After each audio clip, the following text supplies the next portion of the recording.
Bonjour Céline.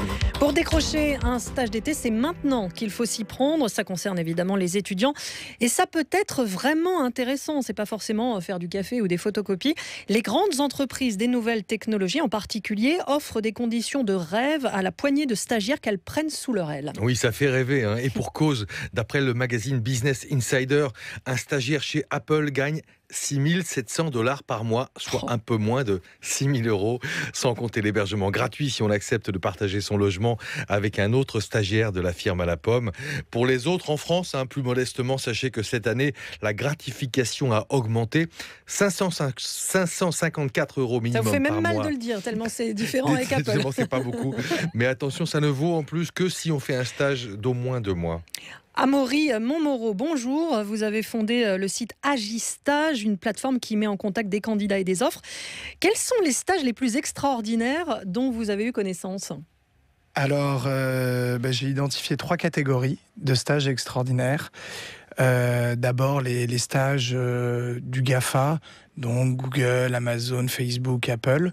Et plus généralement, en fait, les stages dans les startups d'hier, qui sont devenus maintenant des monstres, en fait, qui sont surtout dans la Silicon Valley, et qui font rêver tous les jeunes, de par les conditions. Quelles conditions offrent-elles ? Des bonnes rémunérations ? Alors, il y a la rémunération, où on se retrouve avec Twitter, par exemple, qui rémunère 6 000 $ par mois, ou Facebook, où on est à 7 000 et quelques, et avec des projets qui font rêver, avec un cadre qui fait rêver. Qu'est-ce qu'il faut pour entrer dans ces entreprises ? Donc, comme vous dites, du GAFA, Google, Amazon, Facebook, Apple, il faut être quoi ? Super pistonné ou super diplômé ? Faut être super intelligent, il faut être super débrouillard. Pistonné, pas tant que ça. C'est pas par piston qu'on rentre dans ces entreprises-là. Il y a toute une batterie de tests. On vérifie, savoir est-ce qu'on correspond bien à l'entreprise, à la culture de l'entreprise. Surtout, est-ce qu'on a les compétences et la flexibilité intellectuelle pour entrer dans ces entreprises. Mais c'est vraiment abordable. On peut décrocher un stage à 7 000 ou 6 000 $ par mois chez Twitter, par exemple. Comment on fait ? Alors, on peut, mais il faut vraiment s'accrocher. Il faut vraiment être bon, parce que ce que je dis, il y a toute une batterie de tests qui sont dignes des entrées dans les plus gros cabinets de strat. Donc voilà, il faut vraiment s'accrocher. Google, c'est 40 000 candidatures pour 1500 stages. Alors après, il y a des stages un peu genre Club Med, sans citer de marque, mais des stages qui se déroulent dans des environnements un peu idylliques. Qu'est-ce que vous avez trouvé dans ce domaine ? Alors, donc il y a les stages où on va passer, par exemple, quelques jours sur une croisière, en bateau, ou alors les stages dans des endroits justement qui font rêver, comme Bora Bora, les Seychelles. Quelles sont les entreprises qui offrent ces stages ? C'est surtout dans le tourisme. Il va y avoir des entreprises, par exemple, pour développer leur gamme de produits qui offrent des voyages, pour développer des gammes de produits qui peuvent envoyer des stagiaires aller justement visiter ces pays-là.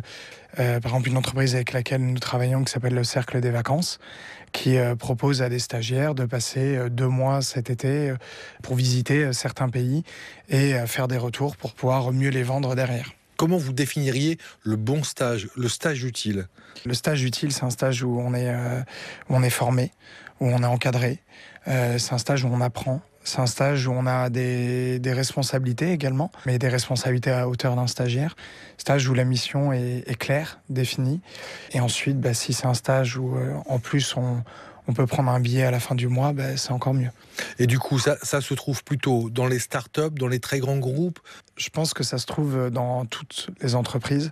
Ça va dépendre du tuteur, ça va dépendre de la mission, et ça va dépendre également du comportement du stagiaire vis-à-vis de tout ça.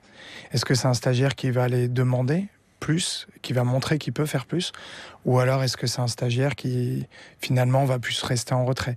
C'est vrai qu'on va pas mal trouver ça dans des petites structures, dans des startups, où par exemple le stage de bras droit qui se développe de plus en plus, où on se retrouve avec des entreprises qui offrent à leurs stagiaires la possibilité de monter très rapidement en compétences, en responsabilité et avec, s'il y a des possibilités d'embauche derrière, des montées ensuite en compétences et en responsabilité très rapidement quand on est passé en CDI ou en CDD dans ces boîtes-là. Merci Amaury Montmoreau, fondateur d'Agistage, site internet qui met en relation les étudiants et les entreprises qui cherchent des stagiaires. À demain Philippe Duport.